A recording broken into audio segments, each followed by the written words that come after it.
Oh, it's that time of year again. Toby's done it. He's made that bloody video and tagged me again.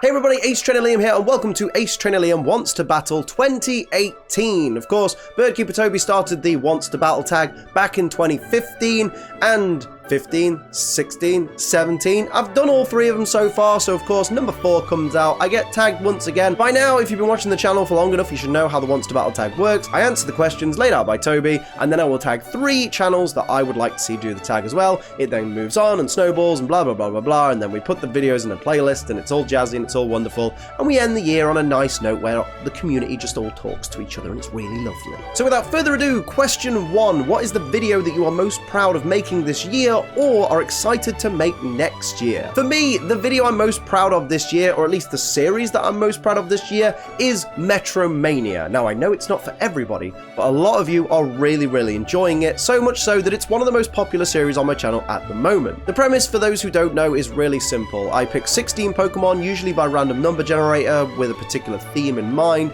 and they enter the 16 Pokemon tournament, where only the move Metronome can be used. Ultimately, there's no way of telling who's going to win because Metronome picks moves at random, so it can go either way in any battle. They have a best of 3 series of battles in each weekly episode, ultimately finding their way to the final, where 2 Pokemon go head to head to become Metromania champion. And I commentate over it like I am some kind of Pokemon VGC commentator, even though I'm not really that good. But you guys have a lot of fun watching it, and that's what matters. The feedback I've had with Metromania has been so much fun. We had a series which was only Pokemon that could actually learn Metronome. We had a series where it was legendary Pokemon, and we're currently in Series 3 where we're doing Mega Evolve Pokemon. Don't worry, I have a lot of extra series in mind for Metromania, so once the Mega Evolution one ends, there are going to be so many extra seasons we can have of Metromania, because there's things like, you know, we can have like a Little Cup version where it's only pre-evolved, you know,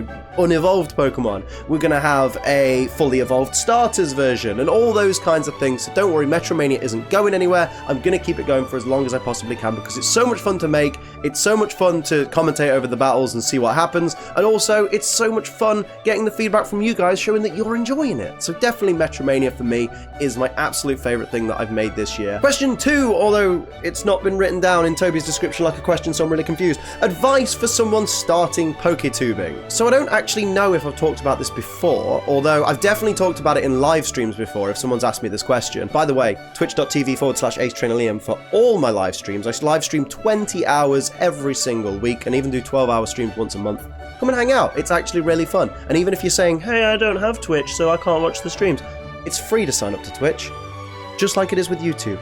Come and hang out. Enjoy it, try it. If it's not your thing, you've only used about 10 minutes of your time. You can spare 10 minutes for me, right? Come on, you enjoy my videos, why wouldn't you enjoy my streams, right? Come and hang out. It's really fun. Anyway, the advice that I would give to someone starting out on YouTube is make sure your audio is up to scratch. Now, for those who don't know what audio is, it's the thing that you can hear right here coming through the microphone. Basically sound, because as much as I love really nicely, fantastically edited content, such as the stuff that Game Theory does, where there's all kinds of things moving on the screen and it's all very fluid and it's all very related to what's being said, even like pop-ups of images that aren't related to the subject, but they fit the words that are being said, pop up on the screen, and everything looks beautiful and everything looks crisp, and other channels where everything's filmed in the greatest 4K cameras or even 8K cameras and then uploaded into a YouTube video so it's super crisp and everything moves at 60 frames a second. All that's fantastic. However, that's not really that important, in my opinion. And the reason that I don't think it's that important compared to how the video sounds is because certainly my viewing habits on YouTube have changed over the last couple of years. Whereas normally when I used to watch a video on YouTube, I would sit down, I would put the video on the screen, and I would focus on that for the whole time. Now I don't.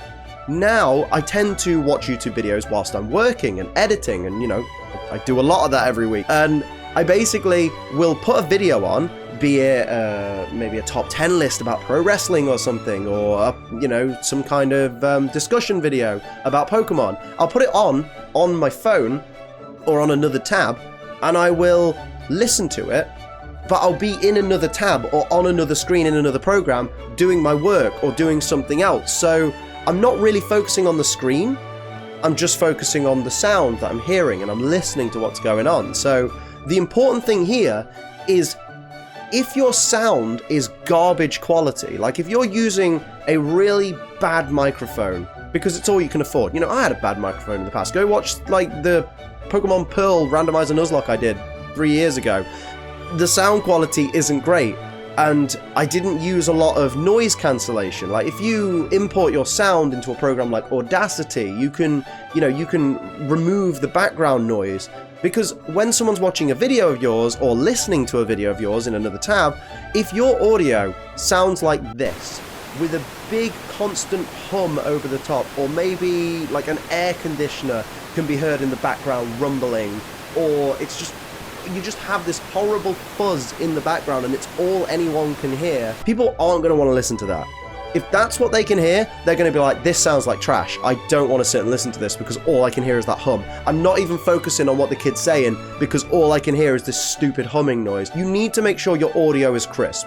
If you don't have a good microphone, save up some money. Maybe wait till Christmas or your birthday and say, do you know what I really want for Christmas, Mum and Dad? Or parent or guardian or whoever, you know, let's be progressive here. I want a microphone. I want an AT2020 like I use. Not sponsored, by the way. This channel doesn't get sponsors. Oh, it's really sad. You know, say I want a Blue Snowball mic or a Blue Yeti or whatever microphones are affordable but recommended. And I know people are like, ugh, $100 for a microphone, that's not very affordable. And it's like, it's affordable in relation to the kinds of microphones you can get. Like, there are microphones you can get that are excess of $500-600, and they're the best microphones, but the $100 ones are affordable and give you decent quality. So ultimately, long story short, make sure your audio is in check, make sure your audio is good quality, and if it's not good quality because you don't have the right equipment, use noise cancelling software. Please. Don't want to listen to any more hissing. Even some big YouTubers are guilty of having hissing in the background of their videos, and it really gets me. Question 3. What can your viewers expect from you next year? Oh, God. I don't want to answer this question because I don't know. More Metromania, more Form Fight, more top 10s, which I am getting back into the swing of doing. I say this every freaking year, but I will get back into the top 10s. Once I've done the top 10s of each type, I'm thinking of then switching up the style of top 10 that I do, but you'll see more of that next year. But I do need to come up with some fantastic new idea that's going to skyrocket this channel to the moon. I just don't know what it's going to be yet. I hope you guys are going to stick with me for the ride. I'm really nervous about the next few months, actually, because, you know, January is always a crap year for ad revenue anyway, so I gotta worry about rent and stuff, so that's scary. But also at the end of January, I am leaving my network. I currently am under the full screen network. They take a cut of my revenue, and I don't actually know what they give me in return. So I'm leaving that network when my contract expires at the end of January. Then there might be some scary period between my last payment from full screen and my first payment from being back on Google AdSense. I have no idea. So expect me to be an absolute nervous wreck for the first 3 months of 2019. I hope you will stick with me, and I hope you will just be here. New things will come to the channel. I'm just going to have a very stressful time for the first 3 months of next year, but it doesn't mean the content's going away. Don't worry, I'm not going anywhere.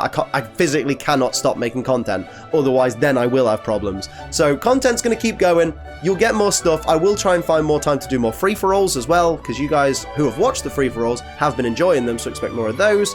I am doing a new Let's Play once the Y randomizer ends. I don't know when the Y randomizer is going to end, though, because we still got the Pokemon League to do and all that jazz. So yeah, that's what's going to happen next year, is I'm going to be a nervous wreck, and hopefully we can go full force. I'll talk about this more. I've got an update video coming up in a couple of weeks where I'm basically going to say everything I want to say to you guys about how 2018's been and what I think the future holds. So keep your eyes on the channel for this lovely shiny update video coming up. Question 4. Pokemon Let's Go Pikachu or Pokemon Let's Go Eevee? I mean, I picked Pikachu because I liked the version exclusives more, because that's really the only reason. Other than the fact that you get different clothes for your character and for your Pikachu or Eevee, and you get different moves for Pikachu or Eevee, and you get different Pokemon in certain areas, depending which game you've got. There's really no difference in the game. So they're still the same great game. They're just different array of Pokemon, like always. So either is fine. I just picked Pikachu. Question 5. Keep it short. How do you feel about Let's Go? It's a good thing Toby said keep it short, because I could gush about this game until I'm literally blue in the face, because I love these games. I knew I was going to like these games because I knew I already enjoyed how they look. I already enjoyed the idea of playing through a reimagined version of Pokemon Yellow, and I was like, these games are going to be fun. They're not going to be like the regular Pokemon games that we're used to, but they are going to be fun Pokemon games because they're Pokemon games, and Pokemon games are generally fun, especially when they have the RPG style with the gyms and the Pokemon League and all that. So I didn't see the game having that many negatives compared to positives. And then when I got the games and played them for the first time, I mean, I have a playlist of my first live stream of Pokemon Let's Go Pikachu. Look at my face as I progress through this game, because I'm literally in awe. I love these games so much. Like, they're not my favorite Pokemon games. I think that's still Soul Silver, but oh my god, they're very high up there in terms of favorite Pokemon games. They are literally so much fun. If you haven't had the chance to play Let's Go yet because you're like, oh, I've got the money for it, but I really don't know if I want to pay for this game. Like, everyone, you know, my favorite YouTubers all say that this game's absolute wank and that I'm not going to enjoy it because it's not competitive enough. Just play them. Just please. Even if you buy them and then trade them back in a day later because you didn't enjoy it, just try them and see if you enjoy them, because honestly, I'm having so much fun with these games, and it makes me a little bit sad that people that I know would enjoy these games are choosing not to buy them because of something a YouTuber has said. I can't stress enough how much I like these games. I couldn't recommend them more, and it's nothing to do with, like, Nintendo sending me a copy, because I bought my copy before, like, the version that you guys saw it on the live stream. You guys saw Nintendo delivered that copy of Let's Go Pikachu that I didn't know they were sending me. They just sent it me whilst I was playing the version that I'd paid for from the eShop and downloaded. Like, I already paid for the game because I knew it was worth the money, and they're way better than I ever expected them to be. I expected them to be good. I didn't expect them to be as amazing as they are. So didn't really keep it short, but there you go. That's my thoughts on Let's Go Pikachu and Let's Go Eevee. Number 6, name a channel, preferably smaller, you think your audience would love. I'm going to recommend Virtual Accomplishment. Our good friend Marty, who does weekly Pokemon news stories, and basically, I mean, she comes direct from the source, obviously, because, you know, she lives at Joe Merrick's house. Joe Merrick is the #1 source for Pokemon news, and boom! So she gets information direct from the source, puts it into really easy to understand, really straightforward news videos, tells you all the facts about everything that's coming out, things that are coming up, whether it's to do with Pokemon Go, whether it's to do with the upcoming Pokemon games, whether it's to do with things like tournaments, stuff like that. It's really, really good, easy to watch Pokemon news content, and that's really what you need. So I'll put a link in the description to Virtual Accomplishment. Go and give her a little check out. And finally, tag 3 people who you want to see do the Pokemon Wants to Battle tag. I'm gonna go nice and straightforward with this one. 3 absolutely lovely people. We're gonna go with Tricky Wee, SMK Gaming 05, and Twintendo. All 3 fantastic creators, all lovely people. Can't say a bad word about them. Go and check them out, and go and pester them until they actually do this tag, because I actually want to see what they have to say in this tag video. Just pester them until they do it. Especially SMK, because he's really busy with the 7 Days of Smash right now, and I just want to see his inbox just absolutely flooded with please do the battle tag, please do the battle tag, please do the battle tag. Do that. So that's it for another year of the Pokemon Wants to Battle tag. I, of course, have been Ace Trainer Liam. Hit like if you enjoyed, hit subscribe if you're new so you don't miss any of my wonderful 2019 content. Pledge to Patreon if you want to support the channel, and of course, I'll see you very soon. But until next time, I'm Ace Trainer Liam. Keep on training.